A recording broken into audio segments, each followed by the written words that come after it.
아침에 행렬 생각으로 눈을 뜨고 행렬 준비를 하고 행렬 생각을 하면서 눈을 감습니다. 계속 머릿속에 행렬 생각입니다. 이게 가면 갈수록 아는 것들, 해왔던 경험치가 많아지니까 변수들을 그만큼 알고 있는 거죠. 그러니까 그 변수들에 대해서 다 대비를 어떻게 할 것인가를 생각하다 보면 생각할 게 진짜 많아요. 근데 그 변수들이 다 안 일어나면 좋겠지만 또 현장에서는 어떤 일이 벌어질지 모르고 어떤 펑크가 날지 모르고 그것들을 이안, 이안, 삼안식으로 대안을 만들어 놔야 되니까 계속 생각 중입니다. 지금 저희 행렬 진행하는 행렬팀은 거의 다가 연극인입니다. 원래 전문 스텝을 하는 친구들도 있지만 배우들도 꽤 많습니다.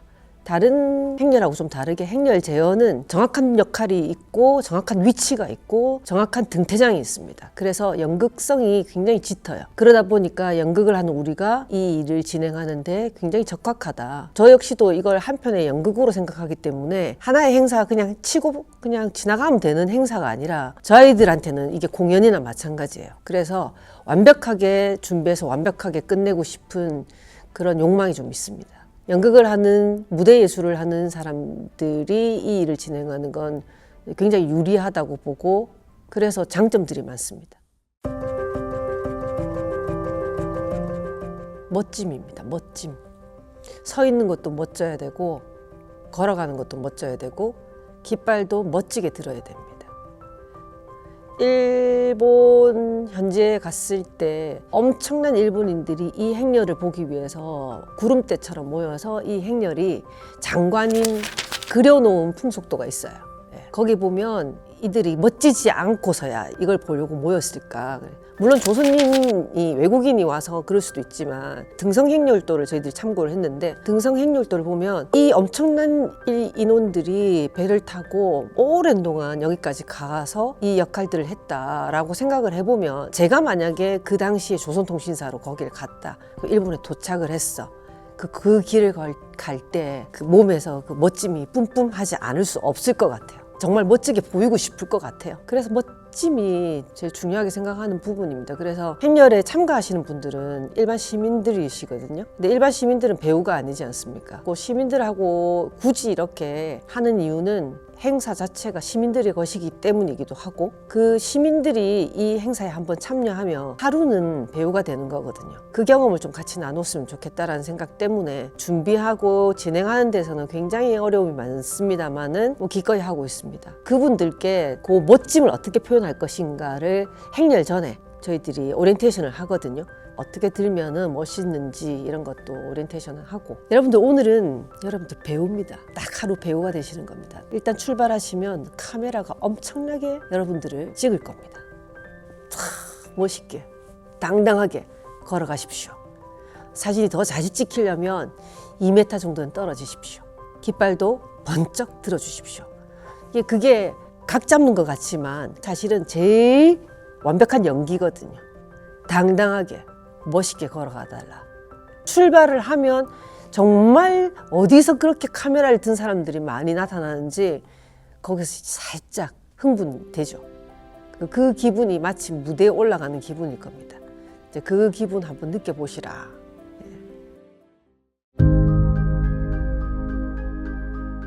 멋짐은 보여주는 입장에서 제가 준비하는 연출가로서 혹은 무대 감독으로서 중점적으로 생각하는 건데 예전에는 그게 거의 80%, 90% 내 머릿속에 있었다면 지금은 조금 변화됐어요. 시민들이나 이 축제에 참가하는 사람들이 조선통신사가 그날 하루가 되면서 즐거웠으면 좋겠어요. 그래서 즐거운 행사. 일반 시민들한테도 핸드폰을 저희들이 맡아두는 걸로 하고 핸드폰 절대 소지 못하게 했었어요. 그러다가 시간이 좀 지나면서 이들이 그 핸드폰을 손에 들지 않으면 행복해하지 않는다는 걸 느꼈어요. 그래서 그렇다면 이걸 오히려 양성화시켜야겠다. 코로나 시국 지나고 나서 2022년도에 저희들이 다시 행사가 재개될 때 전통 파우치 있지 않습니까? 전통 문양으로 된 요런 요만한 파우치가 있어요. 옆에 크로스백처럼 이렇게 메고 옷이랑 한번 딱 맞춰보니까 잘 어울리는 겁니다. 그래서 아예 이걸 주자. 마치 이게 의상의 일부인 것처럼 모두가 그걸 착용하니까 거기에 핸드폰 넣고 그러니까 너무 좋아하시는 거예요. 그게 어디를 가도 이 파우치 얘기를 너무 많이 하시는 거예요. 저들이 즐거운 걸 아예 그냥 중점으로 둬야겠구나. 시민이 주인이 되고 시민이 주체가 되는 그런 행사를 해야 되겠구나. 그런 생각으로 전환되는 시기였어요, 그때가. 조선통신사의 의미, 더도 말고 덜도 말고 성신교린이거든요. 성신교린이 서로 믿음을 가지고 배신하지 않고 교류한다는 거잖아요. 그것이 외교의 원칙이 되어야 한다는 게 조선통신사 정신인데, 제가 직접 일본이랑 교류를 해보니 정말 중요한 거였고, 그렇게 해온 도시가 시모노세키예요. 1년에 한 번씩 뵙는 그분들 간의 믿음이 쌓이고 신뢰가 쌓인다는 게 감각적으로 느껴져요. 요 문화 교류를 계속 이어나가고 한 켠이라도 연결고리가 있어야지 다음에 다시 만날 수가 있는 거. 그게 조선통신사인데, 그 조선통신사의 교류적 의미, 그런 것들을 지금 재현하고 있는 게 바로 조선통신사 행렬이 아닌가. 그 조선통신사 행렬 재현이라는 컨텐츠가 있기 때문에 이걸 매개로 해서 서로 각국의 시민들이 저게 뭘까 하고 보고 조선통신사라는 걸 알면서, 그럼 조선통신사는 뭐지? 조선통신사는 이러이러한 것이래 라고 알아지는 거, 스스로 알아지는 거.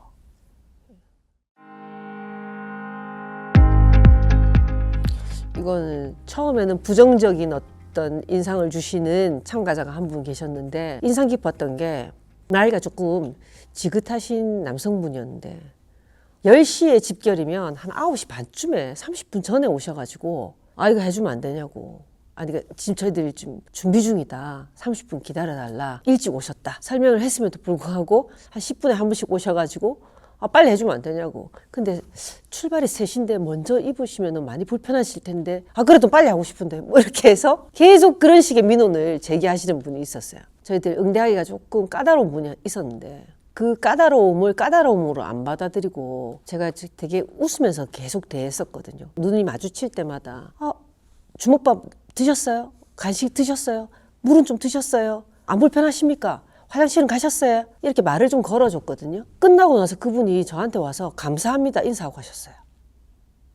너무 즐거운 경험이었다고. 그래서 조금 인간적으로 굉장히 뭉클한 순간이기도 했고, 이런 분들이 축제에 오시는구나. 그래서 조금 마음이 처음에는 조금 딱딱했다가 나중에 조금 말랑말랑해졌던 경험입니다.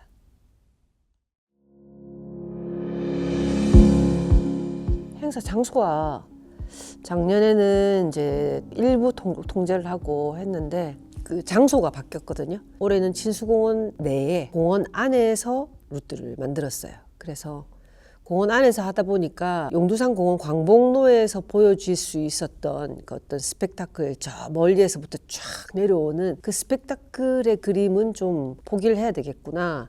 그렇다면 어떻게 볼 것인가 했을 때, 이제 드론을 띄웠을 때 위에서 봤을 때 꽃처럼 퍼져 있는 행렬. 올해는 좀 주안점이 즐기는 행렬. 멋있게 깃발을 든 기수들과 그렇지 않은 사람들, 그냥 맨손으로 있거나 간단한 소품만 든 사람들하고 조금 나누어질 거예요. 그래서 기수들은 다른 도로로 해서 다른 브릿지를 통해서 움직일 거고, 잠깐 떨어졌다가 다시 합류하는, 펼쳤다가 모아졌다가 다시 떨어지고 흘렀다가 멈추었다가 이런 식의 여러 다변적인 그런 연출을 좀 시도를 해보려고 합니다. 행렬을 하다가 같이 덩실덩실 춤도 추고, 예전엔 조선통신사는 그냥 쭉 멋있게 일관적으로 쭉 걸어가는 거였다면 올해는 그 진수공원 안에서 시민들이 함께 덩실거리는 그런 식으로 진행을 해볼까 합니다.